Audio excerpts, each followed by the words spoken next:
Bonjour, je suis Fabrice Casadebé, je suis le coordinateur national de la stratégie d'accélération des industries culturelles et créatives au SGPI, le secrétariat général pour l'investissement, qui est un des services du Premier ministre. Tout d'abord, pouvez-vous nous définir ce que sont les ICC, les industries culturelles et créatives? Alors je dirais que les ICC, c'est un ensemble qui regroupe en fait l'ensemble des activités de la culture et des médias dans notre pays. C'est d'abord des entreprises, des acteurs qui sont essentiels au lien social, puisque la culture c'est ce qui nous relie, donc il y a une dimension culturelle, sociétale et de lien qui est très forte. Il y a une dimension de rayonnement international, parce que les industries culturelles et créatives font partie de l'excellence française qui se voit à l'international. Et il y a aussi une dimension économique très forte. C'est 92 milliards d'euros de chiffre d'affaires chaque année, 2,3% du produit intérieur brut, c'est-à-dire autant que l'industrie agroalimentaire et 2 fois l'industrie automobile. Donc c'est substantiel et stratégique dans l'économie. C'est aussi fortement contributif à la croissance et à l'emploi. En gros, dans les dernières années, c'est une croissance d'un peu moins de 7% par an du chiffre d'affaires de ces secteurs. Et fortement contributif dans l'emploi aussi, puisqu'on compte 640 000 emplois dans la filière et 1,3 million d'emplois dans un sens plus général.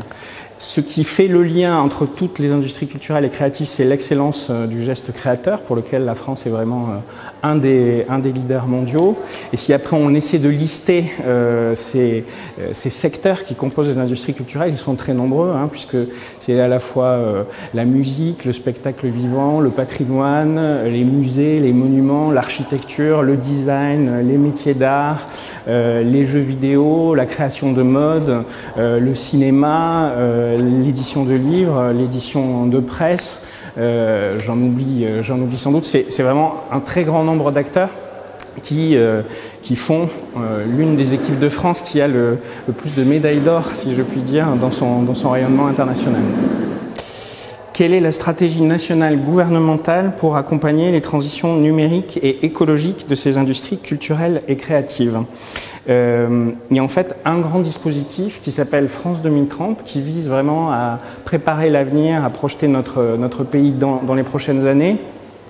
Et à l'intérieur de ce plan France 2030, qui est doté de 54 milliards d'euros, il y a 13,5 milliards qui sont destinés à mettre à niveau l'enseignement supérieur, la recherche en France et les dispositifs de soutien à l'innovation, et 40,5 milliards qui sont destinés à accompagner des filières industrielles stratégiques pour notre économie.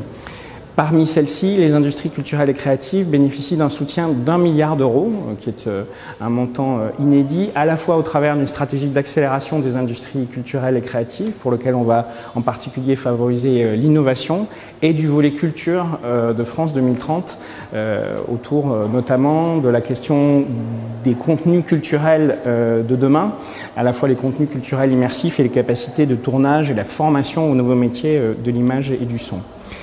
Cette stratégie, c'est une stratégie interministérielle qui est pilotée sous l'égide du secrétariat général pour l'investissement dans les services de la Première ministre et qui associe évidemment au premier chef le ministère de la Culture, qui est chef de file au sein du gouvernement sur ce dispositif.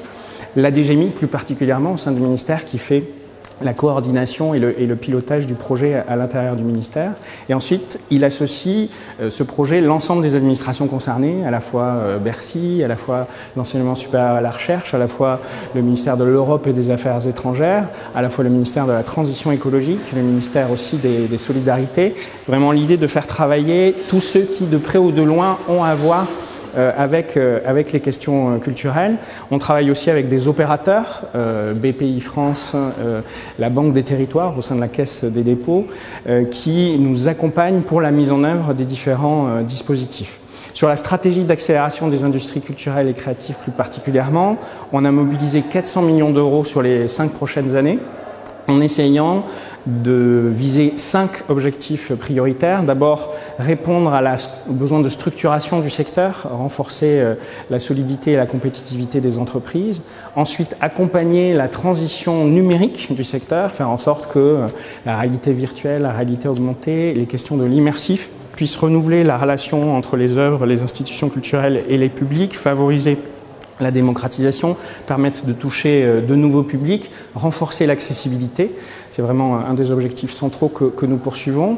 Et ensuite, une dimension sur la projection à l'international, comment accompagner le rayonnement international de nos industries culturelles et créatives.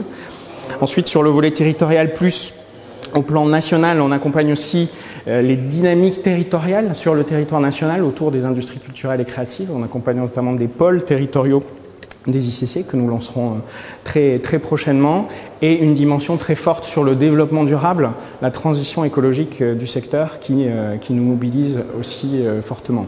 Donc c'est une stratégie en 5 axes, qui se déploie sur 5 ans pour essayer de répondre à chacun de ces objectifs.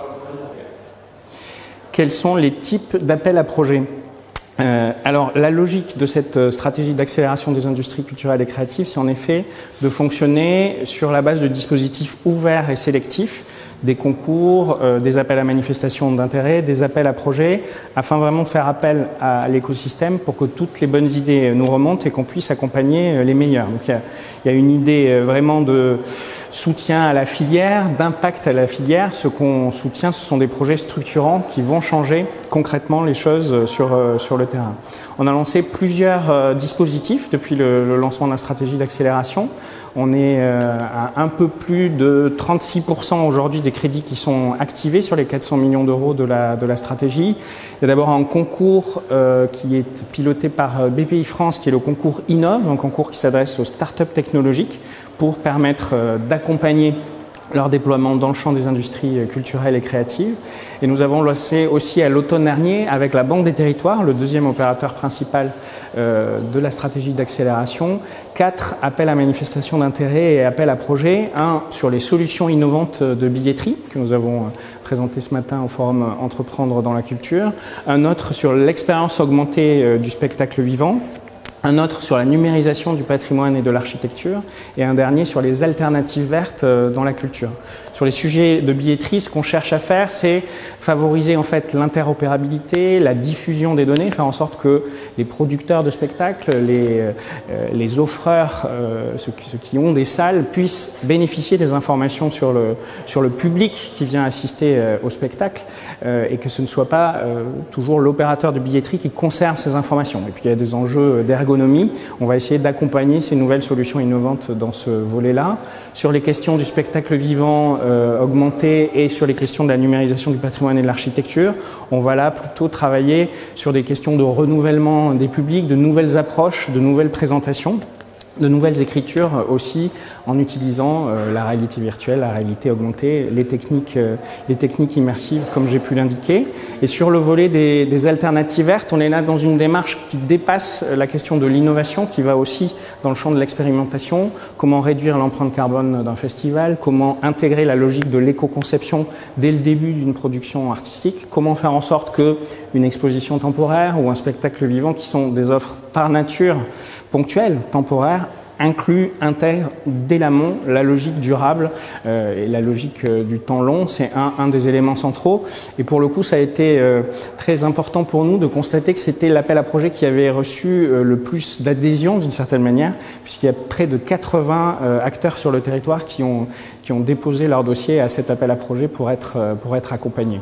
Donc, ce qui est rassurant, ce qui nous a d'une certaine manière conforté dans la démarche, c'est de voir le fait que sur l'ensemble du territoire, les acteurs de toute taille se sont fédérés et ont pu présenter des projets dans ces appels à projets pour faire en sorte que la culture évolue et qu'on prépare la prochaine phase ensemble. Quels sont les prochains dispositifs de financement ? Donc, comme je l'ai dit tout à l'heure, on a déjà déployé un peu plus de 36% des crédits de la stratégie d'accélération, et avec les 3 prochains dispositifs qu'on espère pouvoir lancer au mois de juillet, on atteindra la moitié d'engagement des crédits de cette stratégie qui a été lancée en septembre de l'année dernière par la ministre de la Culture.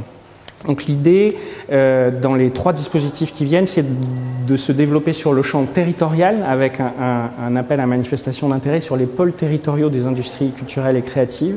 Comment faire en sorte de favoriser la constitution, le renforcement de pôles qui vont pouvoir associer des briques de formation, de recherche, de diffusion vers les publics, d'écosystèmes d'entreprises pour, autour d'une forme de spécialisation, autour des ICC, accélérer le développement d'un territoire.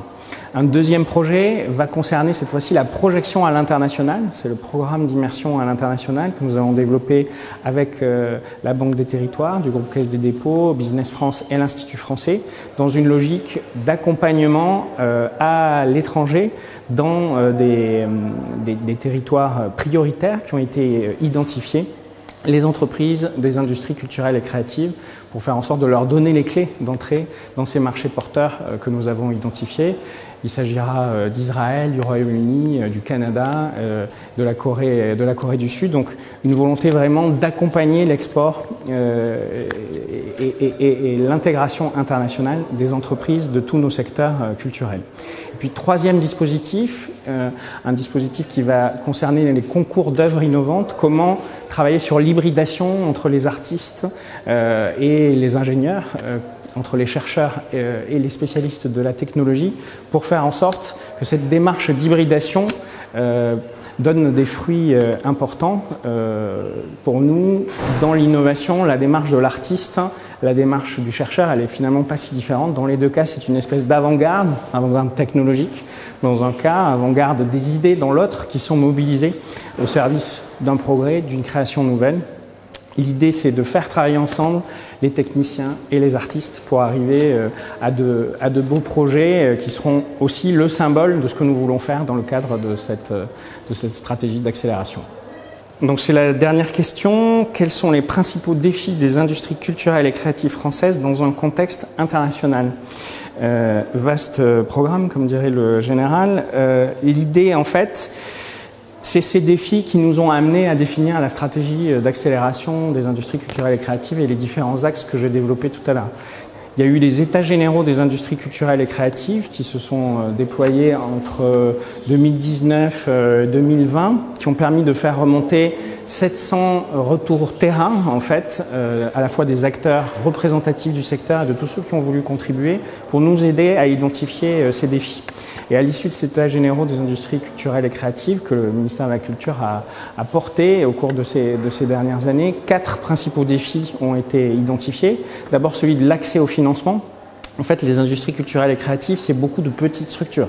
Il y a 150 000 entreprises. Je l'ai dit tout à l'heure, il y a 640 000 emplois dans le secteur. Donc, en gros, vous avez fait rapidement le calcul, c'est à peine plus de 4 personnes par entreprise en moyenne. Donc, de toutes petites structures qui ont du mal parfois à lever les financements bancaires, à lever les financements en fonds propres. Donc, faire en sorte de créer un système d'accompagnement au financement qui soit vertueux pour permettre de conforter les entreprises et ce secteur. C'est le premier défi que nous devons relever dans le champ des industries culturelles et créatives. Le deuxième défi, il est évidemment connu de tous, c'est celui de la concurrence accrue, de la plateformisation des acteurs transnationaux, transatlantiques d'une certaine manière, s'arrogent des positions déterminantes dans l'accès aux œuvres, dans la circulation des œuvres. Comment faire en sorte d'intégrer ces éléments ? Et puis la transition numérique, elle bouleverse à la fois les modes de création, les modes de production et de diffusion des œuvres. Comment faire en sorte d'intégrer toutes ces problématiques au service de grandes ambitions politiques et culturelles, renforcer la démocratisation, renforcer l'accessibilité, permettre que les formes classiques de la culture puissent renouveler leur public, trouver éventuellement de nouveaux publics, et puis accompagner de nouvelles écritures, de nouvelles formes d'expression que l'hybridation entre la technologie et la créativité amènera dans les années prochaines, et sans doute que nous ne connaissons pas encore aujourd'hui, mais c'est tout l'enjeu de cette stratégie de permettre cette émergence.